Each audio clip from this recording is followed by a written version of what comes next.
Hey, what's up, everybody? Rob Satcham here. Now, I'm an entrepreneur. I've started two businesses. I have an accounting practice that I started up and I've sold out of and gotten out of. But we used to help small businesses mitigate their taxes. And then I have a digital marketing firm. And in both of those, I got this opportunity to engage with hundreds of business owners. Now, I'm 37 years old. I'm a zennial, maybe. And I want to talk about minimum wage. Minimum wage is garbage. Okay. And I'm going to tick some people off here. But here's what I want to talk about real quick. I posted a video that talked about two sectors that have tons of opportunity for entrepreneurship. The trades, if you do anything with your hands right now and you set out and you get a job for 5 years with the intent to get skills rather than just trying to get money. By the time you're done in 5 years, if you go out and your mindset is that you want to become a business owner at the end of 5 years, you want to start your own thing, you can do that. In fact, if you spend 5 years in the trades, you don't even need to go to trade school. You can if you want to, but if you just go get a job as a concrete operator, a masonry person, air conditioning and heating, HVAC commercial, you just go get a job there with the intent that, doggone it, I want to work for cheap. I want to work for cheap, and you teach me how to do this stuff, because at the end of the 5 years, doggone it, I'm going to go out and I'm going to start my own business. If you do that instead of a college degree, there's a ton of opportunity. I was just talking with a concrete guy last night. Now, he works his butt off. He works during the summer, and this is all about minimum wage. I'm going to get there in just a second. He works his butt off through the summer, gets the winters off basically, and he makes between $150,000 and $250,000 net each year by doing concrete patios, by laying concrete driveways, and pretty much doing just whatever concrete jobs come to him. Part of why he can get such a high billing, and it's the same in electricians, it's the same in any trade right now, because there's not enough people in it. There's such a demand for just about every, we used to call them blue collar, but trade, small business, it's just stupid. Now, some of it's because the economy's up, housing's up, growth's up, while the housing demand is still high, and we'll see if that continues. That's one thing. But I just made this post about the entrepreneurship opportunity in, that was one in the trades. And then the second thing is in software. If you just set out to go become a good writer and understand code, you could go to lynda.com and teach yourself just about anything. And if you just go out and try and learn some of these high-end pieces of software, whether it's Oracle or if you want to learn how to code, that hashtag learn to code thing, that's real. In fact, I know I operate in certain softwares and systems that I get paid a ton of money as an entrepreneur, but if I were to go to a big organization, I could earn a great wage because I have this stupid amount of opportunity with these pieces of software. This software is the equivalent to you buying like a D10 bulldozer and being able to produce work now. If you learn all the great software pieces and systems that are out there, or if you learn a trade and you go out, get a job in both of those for the first 5 years, and then you set out to become your own entrepreneur, you can do it. But let's talk about why minimum wage laws are garbage. So first of all, think about it. If you wanted to go out in the first 5 years and be an apprentice, instead of going to college where you pay tuition to get no experience, you pay inflated amounts of tuition to get no experience, no capabilities, but you learn how to think and produce work. That costs you $90,000, $50,000, $150,000. Or what if you went and worked for $6 an hour and you tag along with an entrepreneur so you can learn absolutely everything? Should that be worth it? Absolutely. Well, most people make the case for minimum wage laws, forgetting about what minimum wage jobs are is tuition. It's tuition.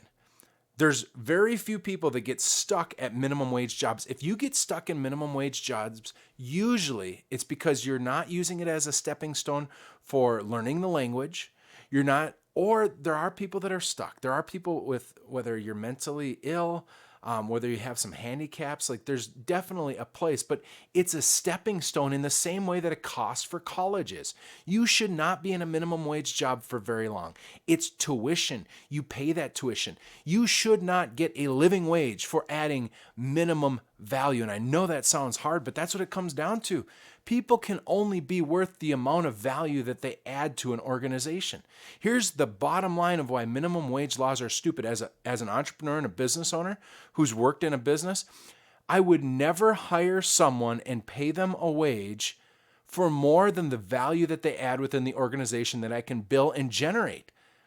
You can't do it in business. Folks, you can't. There's a reason why restaurants are closing out in New York and wherever there's a minimum wage laws, restaurants are closing because the margins are too thin. And then you pile on bureaucracy, it doesn't work. But I just had a guy chime in, cool guy, person, I don't know if it's a guy, but he says, without minimum wage laws, the pools of potential customers is lower since people can barely afford rent. Let's talk about barely affording rent and why people think you need minimum wage so you can afford rent. But let's talk about why rent is so high.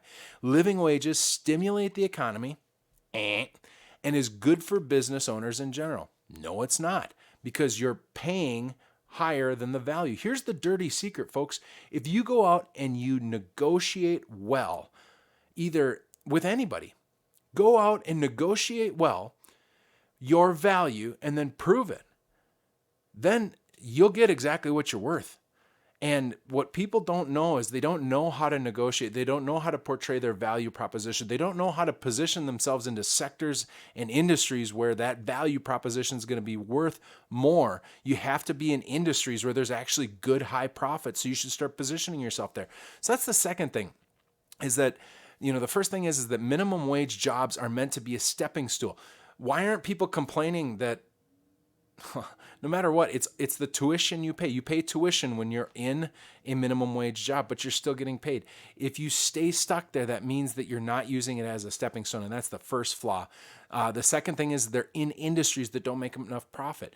But for someone to say that the economy is boosted, that's such nonsense.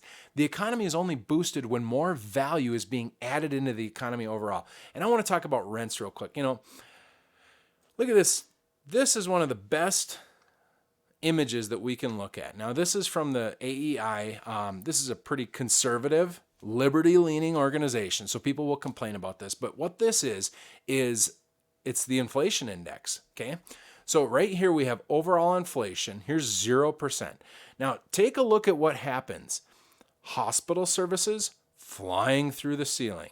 College textbooks, college tuition, childcare, medical care services. Each one of those hospital services impacted huge by government bureaucracy from the American Medical Association and licensure laws.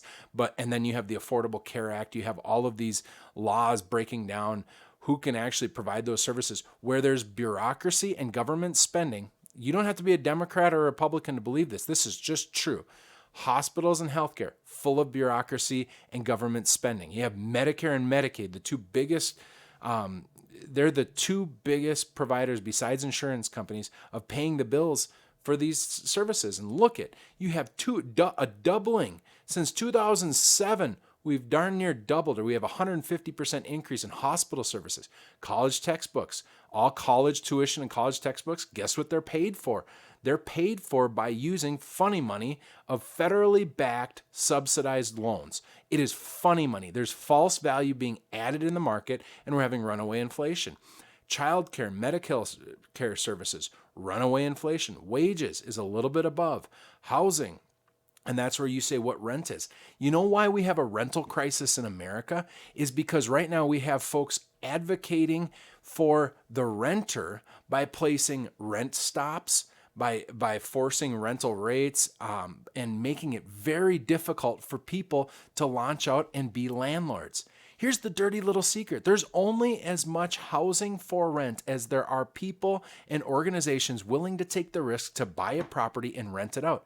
I have clients that own multifamily housing, and they just passed a law here in Minneapolis that says you can't do background checks to make sure people aren't drug addicts, thieves, and huge liabilities. Who in their right mind would want to own a property and put a potential pedophile, put a potential drug addict, or somebody with a long list of DUIs in there? I mean, who in their right mind wants to own that property? Folks, the reason why we don't have enough supply for rental housing is because we have too much bureaucracy at our city levels, where city planners they're orchestrating too much. They don't mix multifamily with single family, which Republicans and Democrats are both fault at that. If we were to open that up, we would see a supply. We also need to make it very easy for people to deploy their capital and buy property and then rent it out. You have to incentivize that side of the system. So rents are high. Yup. And those who can't afford the rent probably need to stay together in their family while they're in that stepping stone. That's the other thing people don't talk about. But now look at down here. We're a little off topic here, but look at what has gone down in price. New cars. What's easier to do? Make a new car or help somebody give birth? Hospital services. Notice that that's hospital services, not medication. Housing furnishings, clothing, cell phone service, software, toys. Look at TVs. What's harder to do? Produce a television or help somebody with their broken leg? It is harder to manufacture a television. This thing comes from rare earth minerals mined out of the ground, sent across the ocean, and then put up on it. What it is these are all the free market industries that we have. These are where all the government spending is. And as an entrepreneur and a business owner, folks, when we start meddling in this minimum wage thing, what will happen is people will not get hired. There won't be apprenticeships. We as small business owners are not going to be able to hire people when you're only worth whatever value you can add. And I have to make money because no business is in the charity game. So minimum wage is a huge issue. People think, of course we want people to make wages, but you know how you help them make wages? You equip them to go out. And you know how you equip them? You get them work experience. You know how you get them work experience? You have them start and gain their tuition by working minimum wage jobs when they're young, rather than sticking them through 6 years of university and getting this huge college bill. The answer is more entrepreneurship, less legislation, fewer laws, and more flexibility to hire children. Even, why can't we hire 12-year-olds and have them work for dirt cheap, but to come in and get tuition? Folks, those are the solutions that I know work because I've seen it in action and it's how I did it. Good luck with everything you do. Don't vote for people. Vote for whoever you need to. I love liberals. I love conservatives. What I see is that right now, we have so much opportunity in front of us in terms of economics. There's so many ways to become an entrepreneur, get into the trades. You can watch people's children, and we have to pay for nannies and we have to pay for daycare. And that's because there's lots of opportunity. You can go out and start your own business, folks. You can get work experience for 5 years and start out and do it. Good luck on everything you do. Just had to make this video though.